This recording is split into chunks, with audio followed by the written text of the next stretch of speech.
Greetings, fellow Planeswalkers. I'm James. And I'm Paul. And you're listening to the newest episode of the Commander at Arms podcast.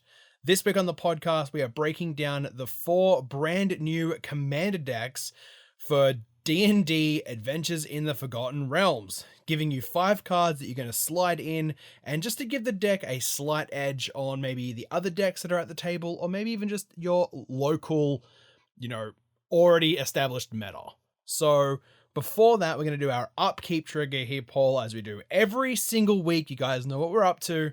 I'm going to shout out and thank all of our patrons. You guys help us keep the lights on here in the studio.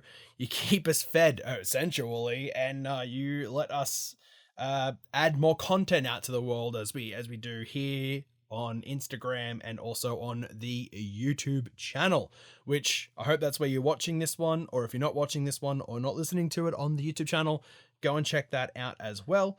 If you want to become a patron that helps and supports this channel, you can do that at patreon.com/commanderatarms.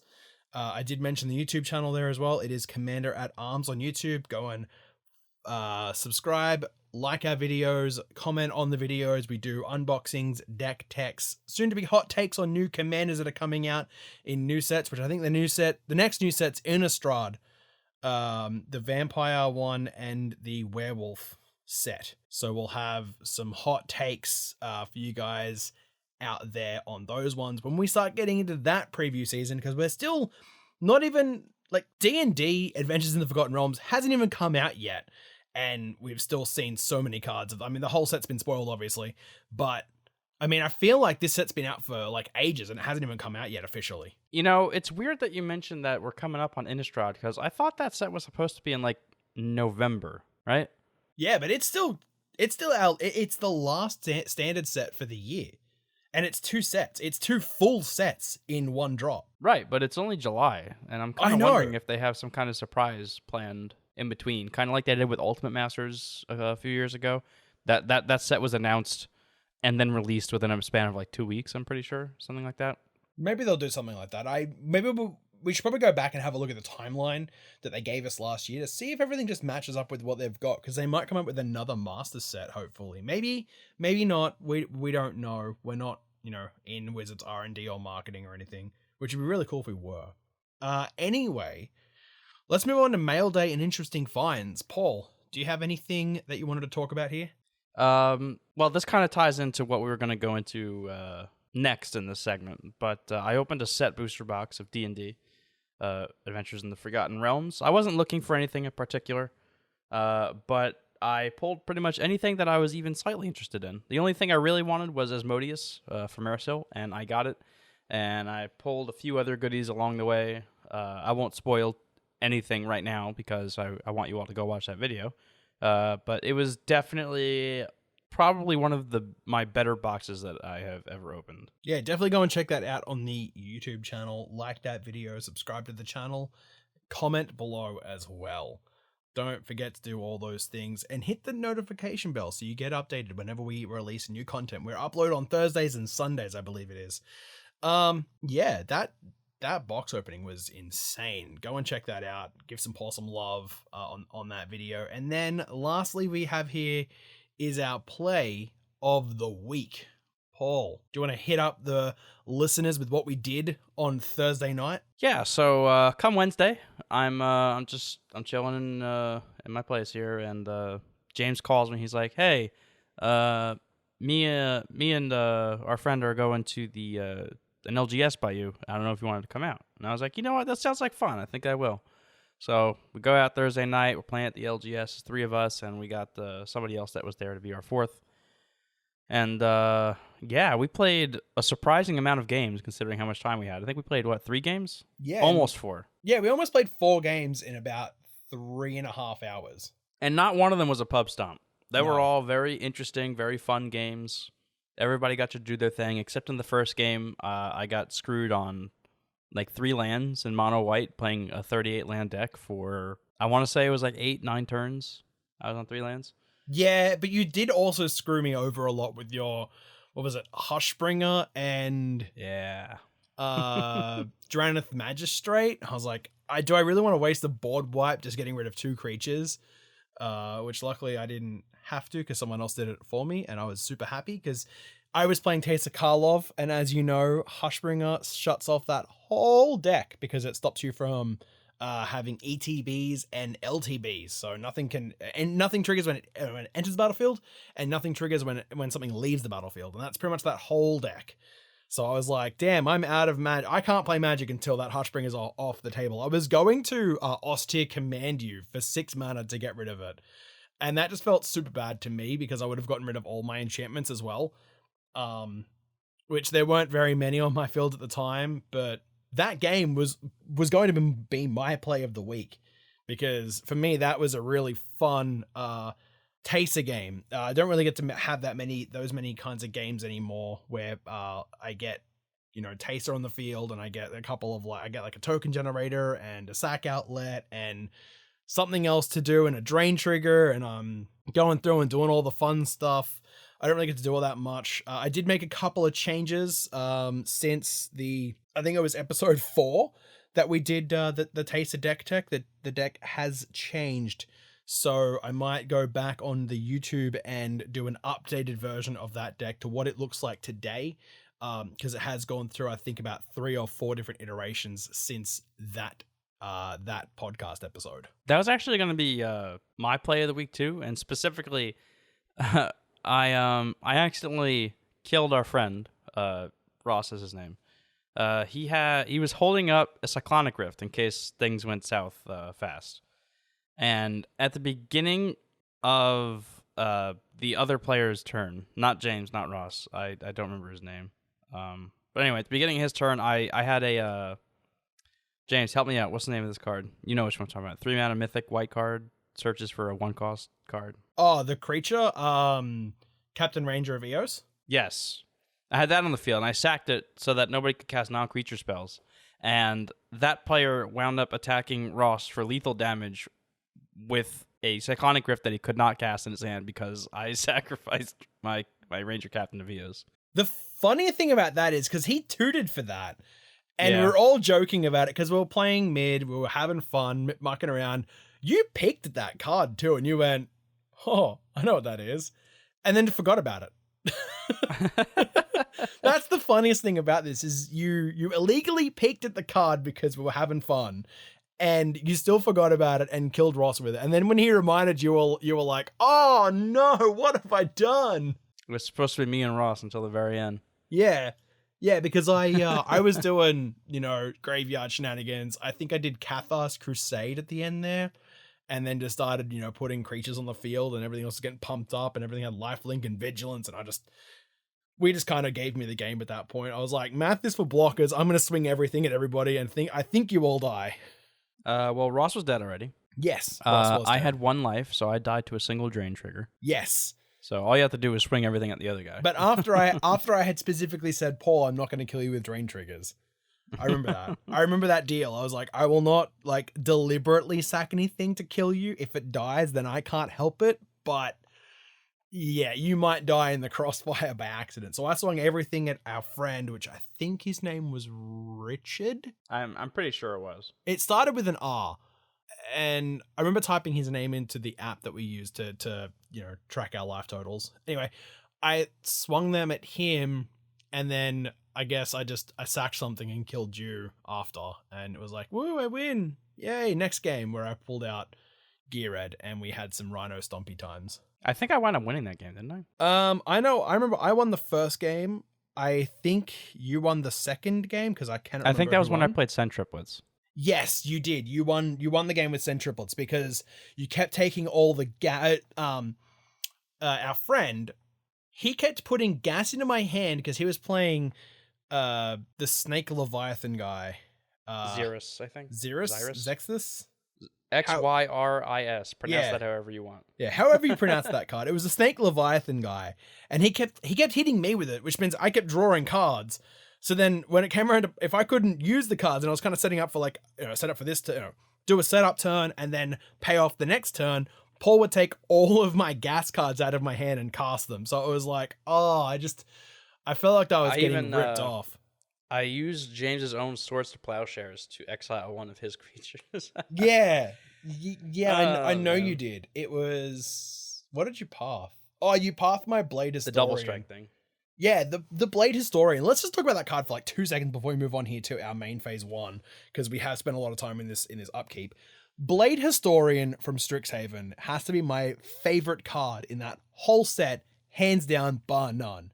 It is 4 hybrid Boros for I believe it's a 2/4 human I think cleric. it's a 2/3. It's a 2/3 or something. I know he's got a big old butt and not that much attack. He might be a 4/4. No, he can't be a 4/4. It's That'd definitely not a 4/4. that would be too broken. A 4-mana 4/4 that gives attacking creatures double strike. Yeah, but that went into Geared, and it comes down super early. It comes down earlier than the white enchantment that is the same thing, but gives them lifelink as well. True Conviction. It comes down to like 2 turns before True Conviction, and means that your rhinos can start getting in for 8 damage instead of 4 damage on like turn 4 if you're able to get Geared out early, or like turn 5 you've got 8/8s hitting people instead of 4/4s, and they just go, oh, I forgot about double strike. I'm like, never forget the double strike, guys. Never forget the double strike. All right, Paul, let's move to our main phase 1. Now, that night, you were fortunate enough to pick up every single one of these decks. Do you want to Yes, give our there listeners is a- kind of a breakdown explanation of all of the decks, like super quick, like 10 seconds each? Yeah. So there's 4 decks, obviously to fit a 4-player pod. I'm just gonna go in the list in the order that we're gonna talk about them. We have Draconic Rage, which is a deck that basically just plays a lot of big dragons, and it plays a sub theme of like dealing damage to your commander and rolling dice in order to proc his other ability to deal damage to himself to make more dragons, and dragons. There's your 10-second deck tech on that. Next up is Planar Portal. It is a deck that seeks to play things from exile to get treasures from Prosper, who is the face commander. And honestly, that's pretty much what that deck is trying to do. I would consider the most synergistic one of all 4. After that, we have Dungeons of Death, which is a deck that seeks to clear dungeons to proc your commander to reanimate big things that are already in the deck that you put in your graveyard. It has a couple ways to like kill off its own creatures to venture into the dungeon, and it has some other ways to venture into the dungeon, and it's just dungeons. After that, finally, we have Aura of Courage, which is a Bant deck, which means it's green, white, and blue. And the previous one, by the way, was Esper, white, blue, and black. And this Bant deck, it's basically Voltron, or at least trying to be Voltron. It has auras, it has equipment, it has creatures that care about their power being bigger than its original power, and it has ways to manipulate the top of the deck because the face commander Gallia lets you play auras and equipments off the top of your deck, and that's pretty much the gist of it. All right. So with that 30-second, maybe 40-second deck tech out of the way for 4 decks, let's get into the first one here that Paul talked about, and that is Draconic Rage. So because Paul's looked at these more than I have, I was doing some other stuff this week and didn't really get a chance to do a personal deep dive on these decks. He went through and added about 5 cards per deck that we think could slot into the deck to make it a little bit more synergistic, a little bit more, maybe, I'm not going to say powerful. Like, this isn't going to change your deck from being like a 6 to a 7 or anything, or like whatever you want to say your power level is going to be. But they're just really good cards that kind of, help the strategy of the deck. And let's get into the first one here we're going to talk about, and that is the face commander for the Gruul deck, and that is Vrondis, Rage of Ancients.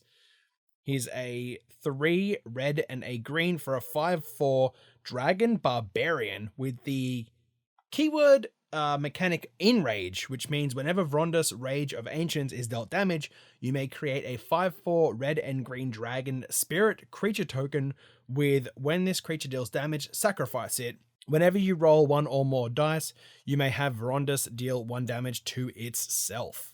So that last little paragraph, whenever you roll 1 or more dice, you may have Vrondis deal 1 damage to itself. The core deck, the base deck, has a few ways to be able to do that. I didn't really key in so much on that because rolling dice is a pretty new thing to Magic, and any way that is already in the set to roll dice is probably in this deck. So I didn't really add any additional ways to do that. I've heard some talk about Fractured Power Stone being one way to do it, but I wasn't able to find an official ruling on whether or not that works. So I left it out of here because I didn't want to make an ambiguous statement that later turns out to not be true or whatever. Because we never ever say anything that's wrong on this show. Oh wow, that's one bold statement right there.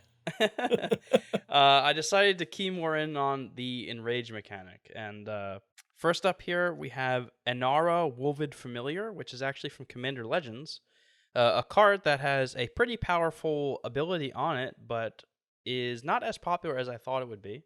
As long as it's your turn, commanders you control have Indestructible. Indestructible is a very good keyword to have on a commander that loves being dealt damage, and it gets to just swing with absolute impunity because you don't care if it takes damage, you don't care if it goes unblocked, it's a win-win for you. So Anara just kind of helps you get in the red zone and maybe get a little bit of value off of people who don't want to take that commander damage. You know, they want to block with that 1/1. All right, I'll take another 5/4. It's cool with me. Next up, we have Goblin Sharpshooter. Goblin Sharpshooter is... I'm sorry, I should have mentioned. Anara is a 4 mana, 3 and a green for a Wolf Beast, 4/4. Next up, we have Goblin Sharpshooter, which is 2 and a red for a 1/1 Goblin. Goblin Sharpshooter does not untap during your untap step, and whenever a creature dies, you untap Goblin Sharpshooter, and it is a pinger, so it has the ability to tap and deal 1 damage to any target. Now, what's interesting about Goblin Sharpshooter, in this deck at least, is that when Vrondis' dragons deal damage, you have to sacrifice them. So that in turn untaps Goblin Sharpshooter, and basically what ends up happening is that you get to remake those dragons that died, because you get to stack your triggers, you get to ping Vrondis, untap the Goblin Sharpshooter, ping Vrondis, untap it, ping Vrondis, untap it, and so on and so forth. Now, you can do this until Vrondis dies, but if Vrondis has Indestructible, for some reason, maybe like Anara, you can kind of just go absolutely nuts. And I'll talk about a combo in just a little bit that you can do with that. Next up, we have Pyrohemia, which is 2 and 2 red for an enchantment. At the beginning of the end step, if no creatures are on the battlefield, sacrifice Pyrohemia, and it has the ability to pay a red, and it deals 1 damage to each creature and each player. So essentially, on each player's turn, you can make 3 dragons, because Vrondis has 4 toughness, so you can ping them 3 times without him dying. Neat little enchantment. The chances that there are no creatures on the battlefield are slim to none, because you're intentionally trying to keep creatures on the battlefield. And you can get some coincidental damage on people's faces, because it also deals damage to face. Next up, we have Staff of Nin, which is a 6-mana artifact. At the beginning of your upkeep, you draw a card, and you can tap it to deal 1 damage to any target. It's just coincidental card draw that also happens to make a 5/4 per turn cycle. Seemed pretty good to not include. There are probably better card draw options, but I'm not playing this just as card draw. The card draw is kind of just a bonus, and then it also helps with making 5/4s. I actually forgot that this had card draw on it, because I only ever play Staff of Nin as a combo piece in Duretti. Wow. I'm like, this thing for 6 mana, this thing draws a card as well as pings things. Man, that's so good. But I'm usually like, siphoning through my deck, or like have drawn my entire library and just gone, Staff of Nin, I win. Whoops. Next up, we have Ovenwald Tracker, which is 1 green for a human shaman 1/1. And it has the ability to pay 1 and a green and tap it, and target creature you control fights another target creature. Fighting means that 2 creatures deal damage to each other equal to their respective power, which means that Vrondis gets to take damage, which means that you get to make another 5/4. And that's just value, You get to not only remove a creature, but you also get yourself another 5/4 body in the process. Especially powerful when combined with Anara, which means that Vrondis gets to fight anything he wants and not die. If you do want to do that combo that I mentioned earlier... Yeah, I was going to say, slap us with that combo that, you know, I'm sitting here waiting for. I'm like, what's this combo he's going to talk about? You need some way to give Vrondis indestructible. I mentioned Anara, but there are a couple of other ways I didn't list in here because they're more expensive monetarily. There's like Dark Steel Plate, there's Shield of Cauldra. As long as Vrondis is indestructible, doesn't matter. You have Goblin Sharpshooter, Vrondis. Vrondis is indestructible, and you have Warstorm Surge, which is a 6-mana enchantment. When a creature you control enters the battlefield, it deals damage equal to its power to any target. So when the dragon enters the battlefield, the token I mean, it deals 5 damage to anything. And then because it dealt damage, you have to sacrifice it, which untaps Goblin Sharpshooter. You ping Vrondis, make another dragon. It has to deal 5 to something. It has to be sacrificed. You untap Sharpshooter, etc., etc., etc. You get the point. And because Vrondis is indestructible, you just do this on repeat until everybody's dead. I love it. Pinging everybody to death is my kind of style of magic. We know how I play. All right. Yeah. Red-green combo deck. Classic Yeah. combo colors, I guess. I know, right?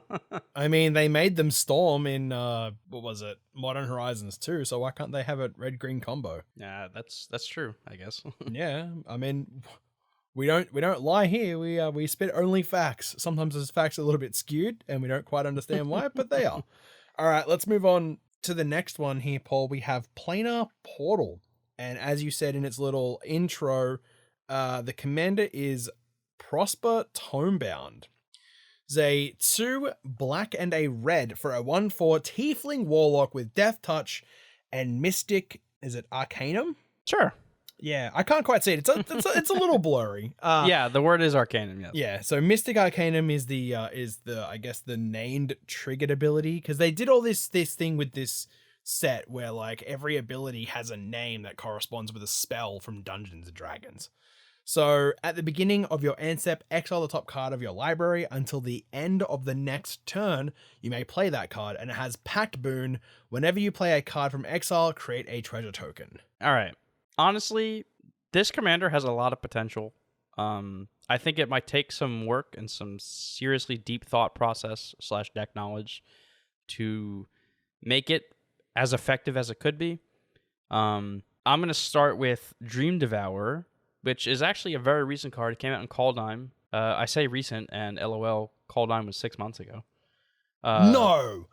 There is no way Yeah, that was 6 months ago. Came out in January, did it not? Oh my god. Yeah, I remember cracking those packs going, man, these cards are cool. I need me a Turgid and a Bjergi and a Dream Devourer, because that was meant to be like a new CDH staple, but it's not.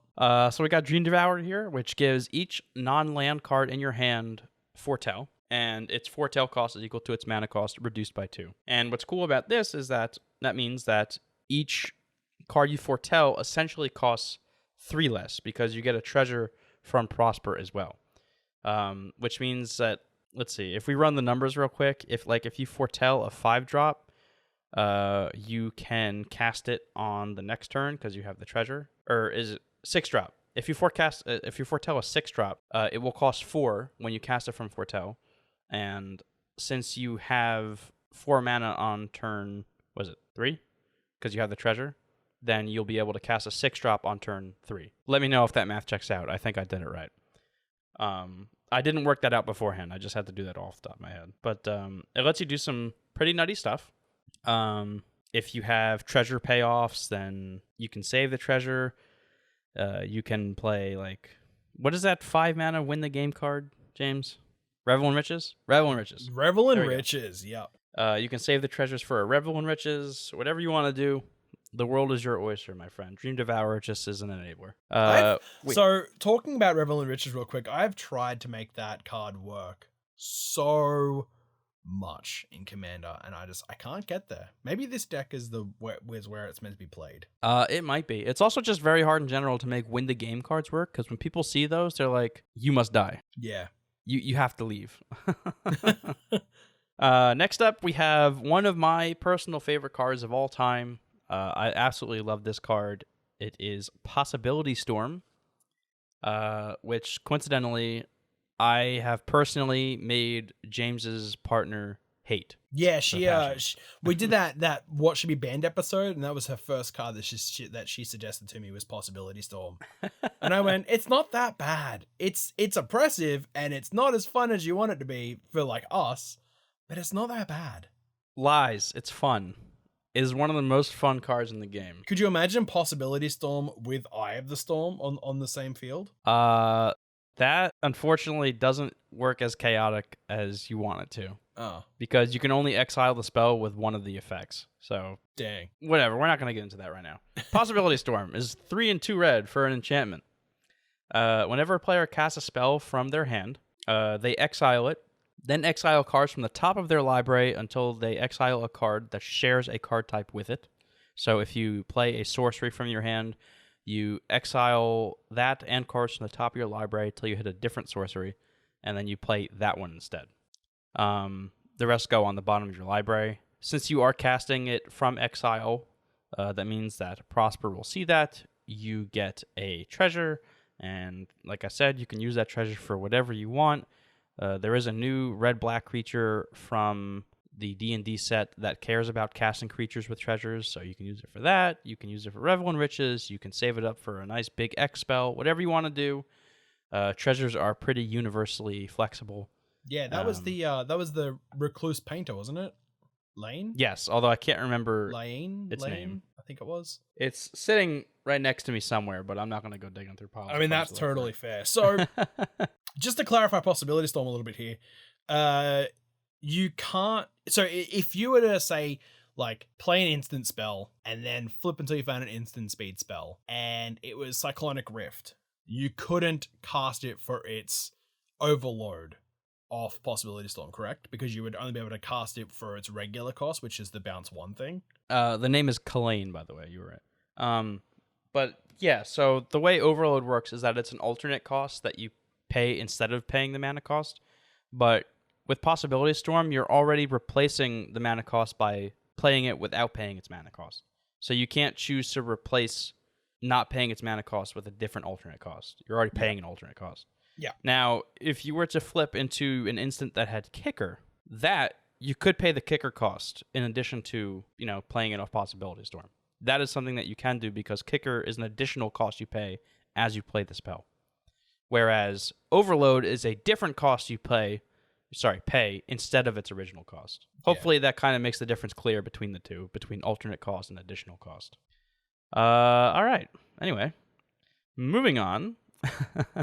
We have Praetor's Grasp, a card that I also personally love. I haven't really found a lot of places to put this card because it doesn't really fit anywhere except like Gonti or whatever. But it is 1 and 2 black for a sorcery. You search target opponent's library for any card you want, and you exile it face down. And then you may play the card for as long as it remains exiled. So you can get a land and play a land if you're kind of mana screwed. You can get their Soul Ring, which is what most people do with this card. Or you can get a board wipe and save it for later. You can take one of their combo pieces and make sure they never get it. But at any rate, since you're making treasures that make any color of mana, that means that Praetor's Grasp becomes way better because you can take cards from anybody and still reliably play that card. Normally, the biggest downfall of Praetor's Grasp is that you still have to pay the colors displayed on that card. So if you get a card that is blue and white, then normally your red-black deck is going to have a really hard time casting that card. But since Prosper is making you treasures all the time, you actually will be able to play whatever card you get with Praetor's Grasp. So one of the biggest downsides of it is immediately mitigated. Not only that, but it also refunds you one of the treasures by playing that card that you exiled.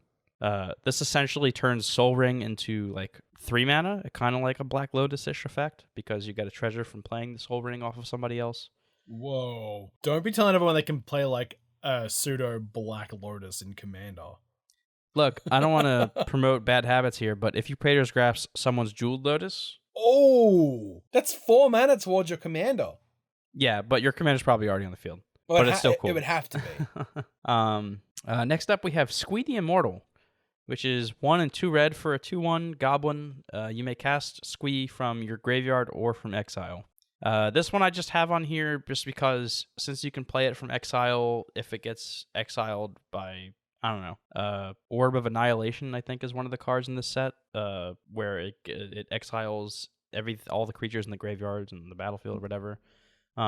If it gets exiled to anything, you can always get it back. You'll always have this 2/1, and it'll give you a treasure as well from Prosper. So just a cool little like chump blocker / value engine once you can get it going with something.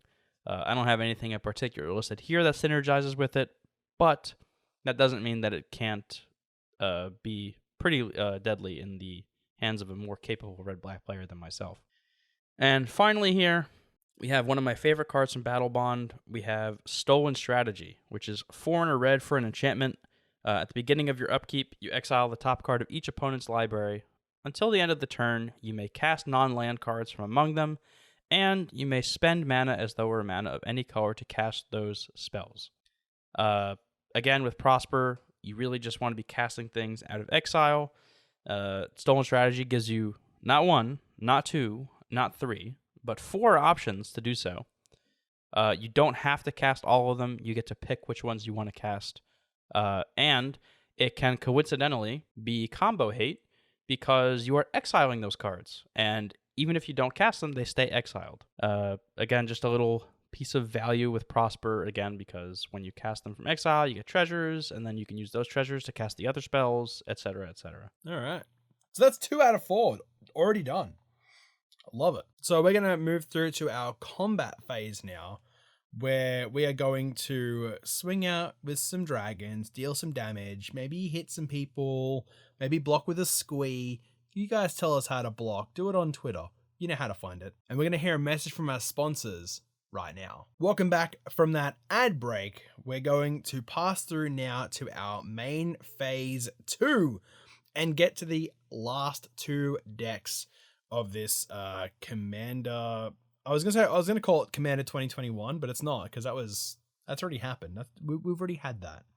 Of the new Dungeons and Dragons Adventures in the Forgotten Realms Commander decks. So we're going to start this half of the episode with Dungeons of Death, and that is commanded by Sephris of the Hidden Hand.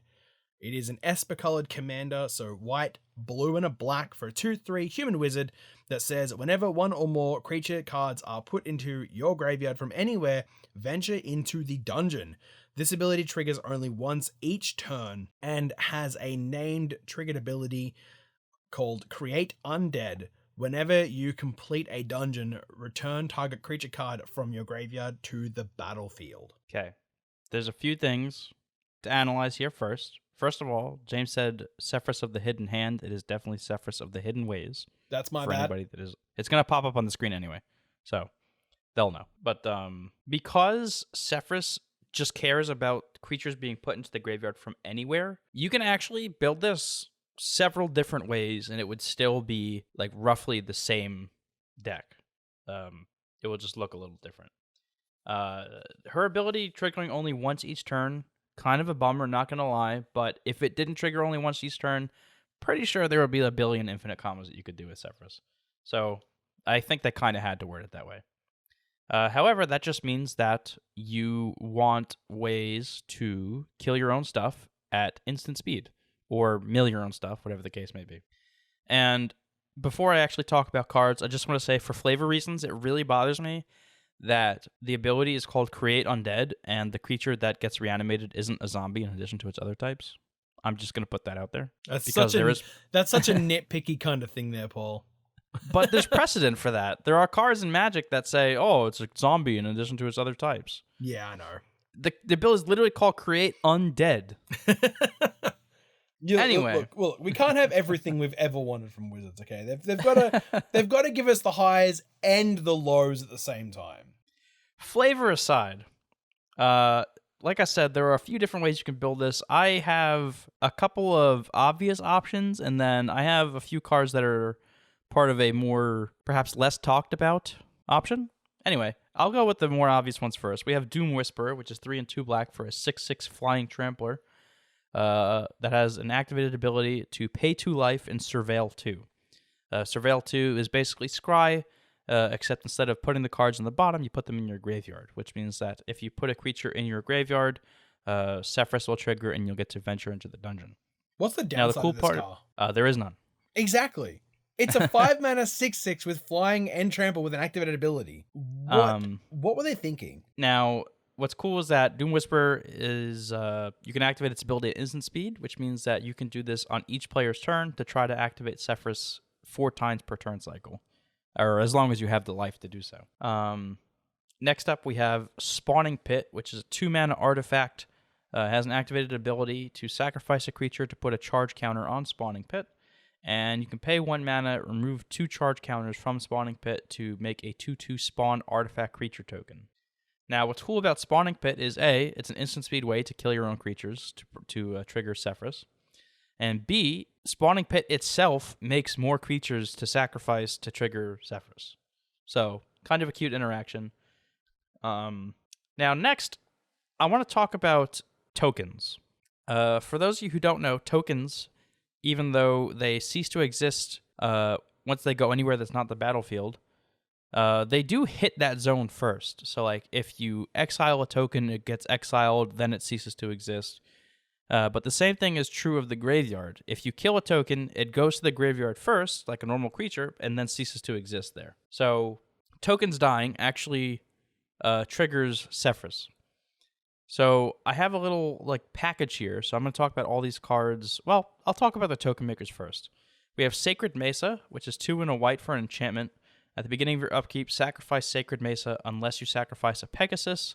And then it has an activated ability of 1 and a white to make a 1/1 white Pegasus creature token with flying. If you have some mana left over, you can make as many Pegasi as you want. But really, this is just like a free sack outlet on your turn. At the beginning of your upkeep, you make a Pegasus, and then you sacrifice it to Sacred Mesa, and Sephiroth triggers. You get to venture into the dungeon. Bada bing, bada boom. Knock yourself out. Free value. Again, like I said, if you have a bunch of mana, you can just make an army of 1/1 flyers and win coincidentally that way. Next up, we have Keeper of the Accord. 3 and a white, 3/4, human soldier. At the beginning of each opponent's end step, if that player controls more creatures than you, you make a 1/1 white soldier creature token. And if they control more lands than you, you may search your library for a basic plains, put on the battlefield, tapped, and then shuffle your library. This card saw very recent amazing play on Thursday when I played it, because I was so far behind on lands. I actually went from 3 to 10 lands in a matter of 2 turn cycles. So yeah, it was insane. I'm still trying to find a place for Taser for this card in Taser, because I think it's going to go really well in that deck as well. Here we actually mainly care about the 1/1s, and the reason is because I actually have a card here, an enchantment that is not very much talked about. I think I see some play with Grisbold. Is that his name? It's a green-black creature that cares about tokens dying. It makes 1/1s for your opponents as well. I think it's Grismold. Yeah. Anyway. Yeah. The Endless in the Ranks is Endless in the Ranks is 1 black for an enchantment. Creature tokens get -1/-1. Since Keeper of the Accord triggers on each opponent's end step if they have more creatures than you, that means that token will immediately die, and Sephiroth will trigger. And basically, the idea is you want to keep this going, once per turn. You basically want to always have less creatures than everybody else, which chances are that you will. And Keeper of the Accord with Illness in the Ranks is just kind of its own enabler. You just get to keep venturing into the dungeon on each player's turn. Obviously, a little bit of a nombo with Sacred Mesa, because you won't have a Pegasus to sacrifice on your turn. But sometimes to experiment with a little bit of power, you got to take a little bit of risk. And there are other cards that you can play with Illness in the Ranks, like Mobilization, basically any token maker. There's that guy that makes thralls when you cast creatures. He would also be okay with Illness in the Ranks. But Illness in the Ranks, basically what I'm saying, is just kind of a 1 to 2 card combo, as long as you have tokens with Sephiroth. Another honorable mention I'm just going to put out there. I didn't include this card on here because it's pretty expensive right now. That card is Ophiomancer, which is over $20 right now, but would also be a pretty good card in this deck because, well, it makes 1/1 tokens, but also because those tokens have Death Touch. So even if you don't have Illness in the Ranks, you just protect yourself, and Ophiomancer is just a good card. Please reprint it. All right, that was a I think that is the deck that I want to play the most. And I think it's because it has my style of gameplay where it's like, make a lot of tokens, sack the tokens, who cares? Venture into some dungeons, complete some dungeons, bring back some stuff. Yeah, are going to be really cool. I want to also know if they give you the dungeon tokens in They do. the pre-con. Awesome. They do. Awesome. Because I know, like, in the pre-release packs that you get a foil set of them. And I was like, oh, look at that. Like, a set of dungeons. Like, I'm never going to get another set of these. Or, like, I'll probably get a couple of them or whatever. And then I opened up all 6 of my pre-release, all my pre-release packs. And I got another full set of non-foil versions. So, yeah, if you want to watch me open up my pre-release kit, go and check it out on Instagram and go and like that video. It's on IGTV. All right, so the last one we have here is the Bant colored commander deck, and it is called Aura of Courage, and it is led by Galea, Kindler of Hope. So it's 1 and Bant, so green, white, and blue, for a 4/4 elf knight with vigilance, and says you may look at the top card of your library at any time. You may cast aura and equipment spells from the top of your library, and when you cast an equipment spell this way, it gains when this equipment enters the battlefield, attach it to target creature you control. I think we kind of like shortcutted this and just called it equipment haste. That's okay, I guess. It's a little non-intuitive for a newer player, but I get it. I mean, that's what you called it. I'm only going off what you called it last time. Did I call it that? Oh, you're yeah, right. you did. You were like, to make things easier, I'm just going to call it equipment haste. And that just shows what an enfranchised player I am. Yeah, exactly. Exactly. So what did you add to this deck, Paul, to make it spicy? All right, spoiler, I have 0 equipment here. And the reason is because everybody knows, like, every good piece of equipment that's out there. You don't need me to sit here and tell you what equipment you should or shouldn't be playing in your deck. Oh, Swords of Revealing Light. Wow, that's not even a magic card, James. Sword of Fire and Ice, Sword of Feast and Famine. You've got all the swords. You've got, like, Grafted Exoskeleton if you really want to be cheeky. That's a little bit how you're going, though, as James would say. Yep. So I have 0 equipment here. Instead, I decided I would just mention some auras that don't really get talked about and some enchantments that just kind of help Gallia move along, so to speak. So first of all, you want Gallia to be able to get in the red zone pretty freely. So I have here a common that actually just got reprinted in Commander Legends. It's a limited all-star aqueous form. 1 blue mana for an aura. Enchanted creature can't be blocked, and whenever it attacks, scry 1. So not only is it evasion for Gallia, but also it helps set up Gallia's other ability to be able to cast things off the top of your library, equipment and auras, because you get to scry 1, which means that if there's an aura and equipment, you can leave it on top and cast it with Gallia, or if it's not, or if it's like, if you're looking for lands or something, you can just tuck it to the bottom. Whatever the case may be, nice little synergistic piece right there.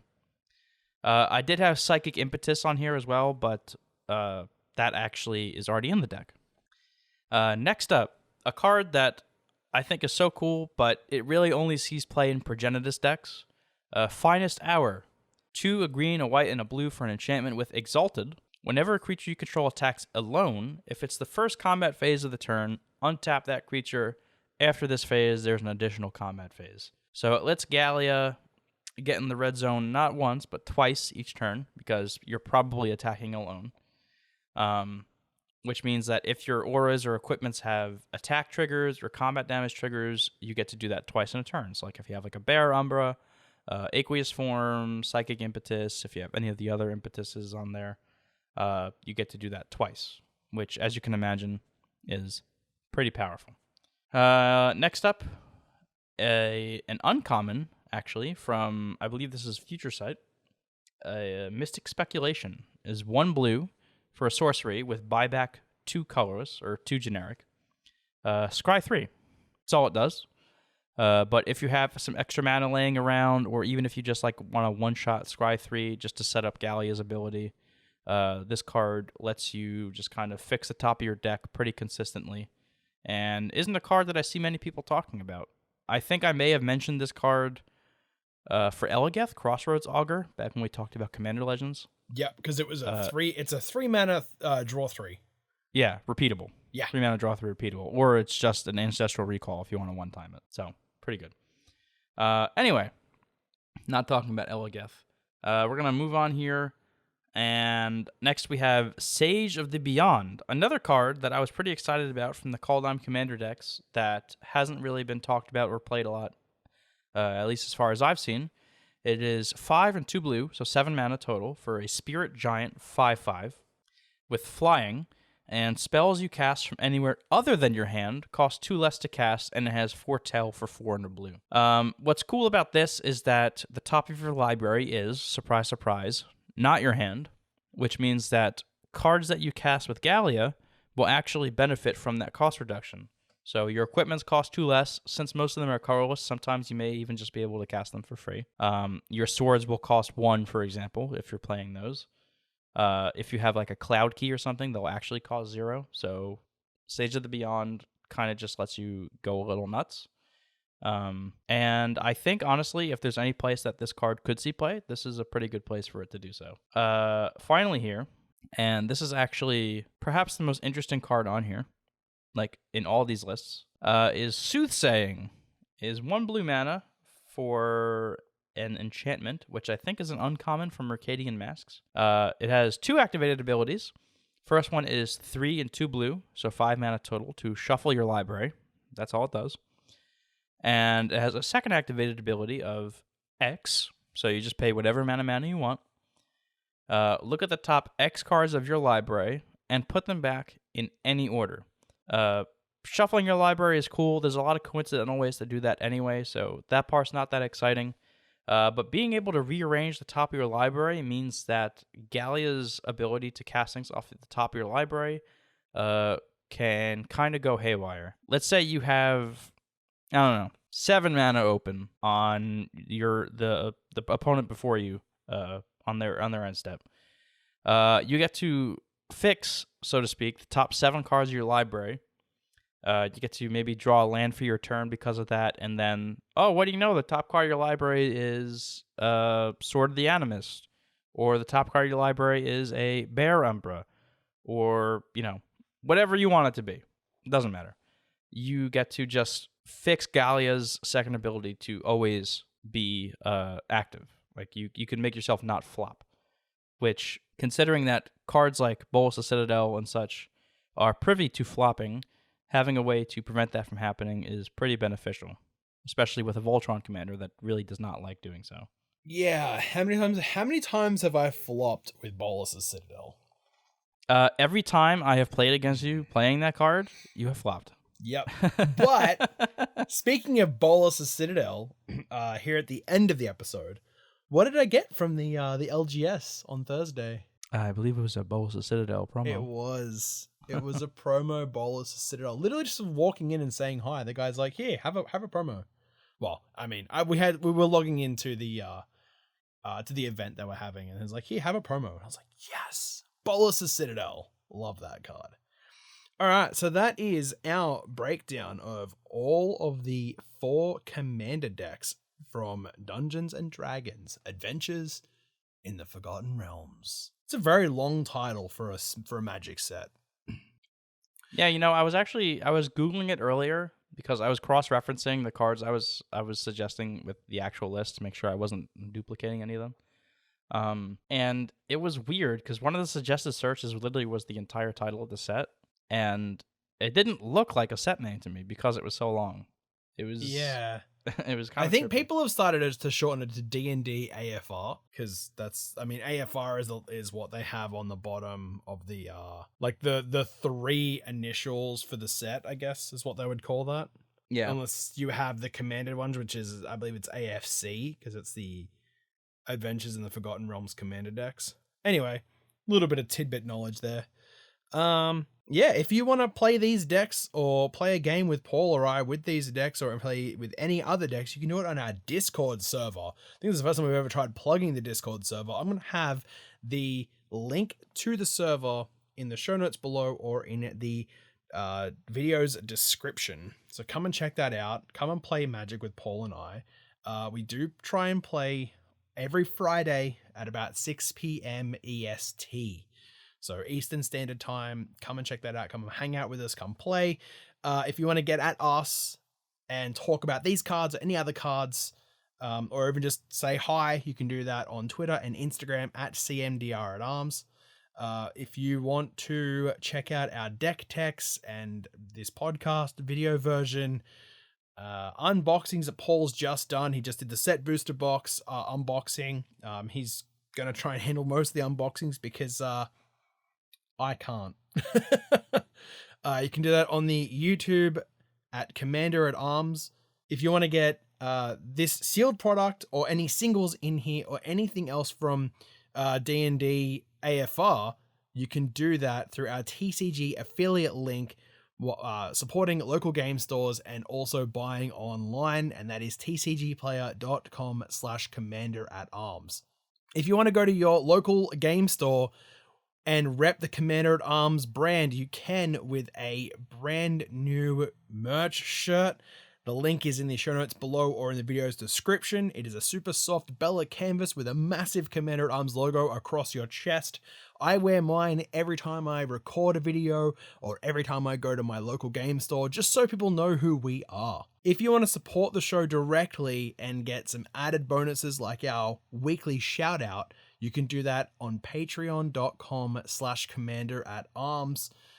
Every patron gets a individual shout out, and then we just shout everyone out, and we love the support.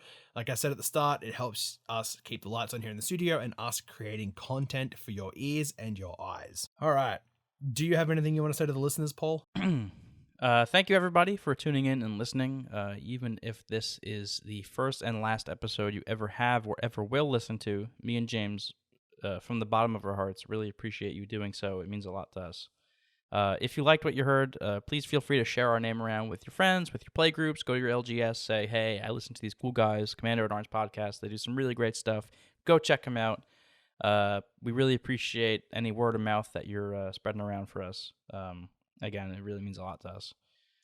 So thank you for doing that, and thank you for listening. I'm James. And I'm Paul. And you've been listening to the newest episode of the Commander@arms podcast. Peace. See ya.